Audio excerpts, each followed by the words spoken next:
Hey everyone, how are you doing? This is just going to be a quick video. I'm checking in on everybody that is participating in the Happy Shawl 21 KAL.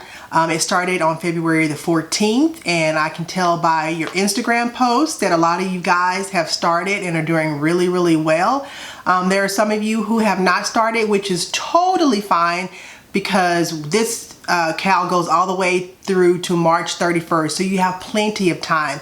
Because as I have found out, and others, this is a very quick knit, so it is super simple or easy. And if you haven't participated in a KAL before, this is a great opportunity for you to start one or participate in this one, because it is a pretty good pattern, very easy to read, etc. So real quick, I know there was a little bit of confusion on the pattern.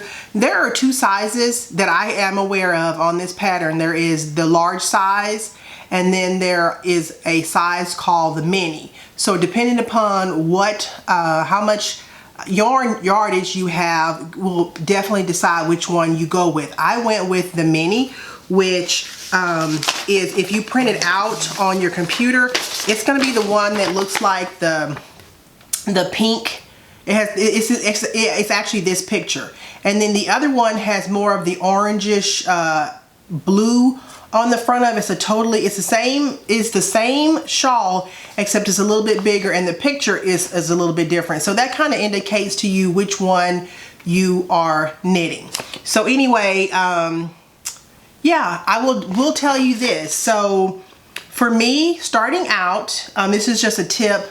I would definitely mark the right side of your shawl, because on the larger size, it says to increase rows 1 and 2 until you get to 71 stitches. Well, I didn't even count 66 times. I just put a marker on the front of my shawl. So every time I got to the front of my shawl, I knew I was on round 1, and I just counted my stitches when I got to almost where I thought I might have the right amount of stitches on there. And that way you don't have to have a clicker clicking 66 times, or if you're on the small pattern, I think the small pattern was increasing to 55 stitches. So just if it makes it easier for you, just mark the front side, the right side of your shawl, and every time you get to the right side of your shawl, you're knitting row 1, and just knit rows 1 and row 2 until you get to where you think you are, and then count the rows. And then at that point you can say, oh, you know what, I'm very close to 55, or I'm very close to 71, and then that way, at that moment,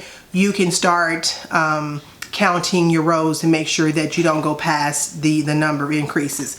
So anyway, let me show you where I am on my shawl. So this is in my Scrappy Angel bag. You guys saw this on my regular podcast if you watched that. She has a shop update, I think, on the 27th, and I love this bag. So anyway, I am doing the smaller size, like I said, and I am ready for the second set of lace on my shawl. Guys, look at this. So this is Hypnotic yarn, and I just love every color. This color right here is giving me all the warm vibes. It is her stiletto colorway, and I'm just loving it. And this is her green colorway, and then I'm going to end up using this color, which is, let me see, do I have the ball band for this one? This one is, you know what, I don't have the colorway with me. I think the ball band is somewhere else. But basically, this is what we're talking about here. These are my 3 yarn color choices. So I love seeing everybody else's, so I'm encouraging you guys to keep going. And please be sure to put the hashtag HappyShawl21 on Instagram so that I can see your posts. And if you want to tag me as well, because I've been checking the hashtag too. And also, if you are participating in the KAL, you can go out and check the hashtag as well. Just go in the search bar of your Instagram and put in hashtag Happee Shawl 21 just to look at others' progress as well. Anyway, I just wanted to pop on and just say hello today, Sunday. And yeah, thank you guys for participating, and we should have our regular podcast the following weekend. I'll talk to you later. Bye.